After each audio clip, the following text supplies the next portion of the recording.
થઈ જાય। 1 કલાકથી કાર્યક્રમ શરૂ છે અને સતત આ સંઘર્ષ ચાલુ છે। આગળના વક્તા છે વિનુભાઈ મોગર। આપ શ્રી સ્ટેજ ઉપર આવશો અને આપની વાત રખશો। વાત એવી છે કે આપણા સમાજને ગૌરવ થાય અથવા આપણા સમાજે આ દેશ માટે કેટલું મોટું પ્રદાન કર્યું છે એનો ખ્યાલ આવે એ વાત છે। અને બીજી વાત એ છે કે જે સવર્ણ મહેમાનો અહીં બેઠા રહેલો મારા પીએચડીના સંશોધન દરમિયાન મુંબઈ રાજગૃહમાં, તો એમના પૌત્ર પ્રકાશ આંબેડકર સાથે મારે ચર્ચા થઈ। એ મને કહે કે આપણું પ્રદાન તો આ દેશ એની નોંધ પણ લેતો નથી। મેં કયું પ્રદાન? તો પ્રદાનની વાત થઈ કે the people of India wanted the Vedas and they sent for Rishi Vedvyas who was an untouchable. એટલે ભારતના લોકોને વેદોની જરૂર હતી અને એની રચનાનું કામ ઋષિ વેદવ્યાસને સોંપ્યું કે જે મત્સ્યગંધાના પુત્ર હતા, અસ્પૃશ્ય હતા।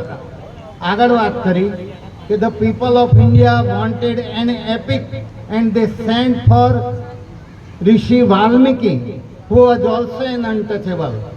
ભારતના લોકોને એક રામાયણ જેવા મહાકાવ્યની જરૂર હતી અને એની રચનાનું કામ ઋષિ વાલ્મીકીને સોંપ્યું। એ પણ વાલિયા લૂંટારામાંથી વાલ્મીકી, એટલે એ પણ અસ્પૃશ્ય।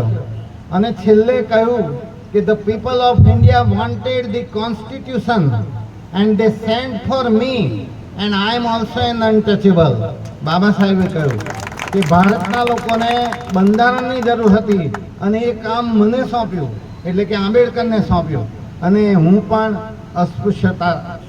અસ્પૃશ્યતામાંથી જાઉં છું। બરાબર? તો છતાં આપણી પ્રજા, દેશની સવર્ણ પ્રજા જે એક વાત સમજતી નથી। ગીતા ગીતા ગીતા કરે છે, પણ ગીતા આવી શેમાંથી? મહાભારતમાંથી। અને એની રચના કોણે કરી? એક દલિતે।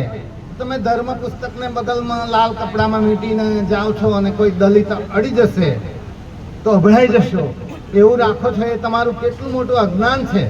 તમારા શાસ્ત્રો જેનું તમે ગૌરવ લો છો, રામાયણ મહાભારત જેનું તમે ગૌરવ લો છો, બંધારણ, એ બધાના રચયિતા તો દલિતો છે। તો વાંચો, સમજો અને સ્વીકાર કરો। અસ્તુ। સાજીદભાઈ એ જિલ્લા પંચાયતના કે તાલુકા પંચાયતના સદસ્યશ્રી છે। આપ આવશો।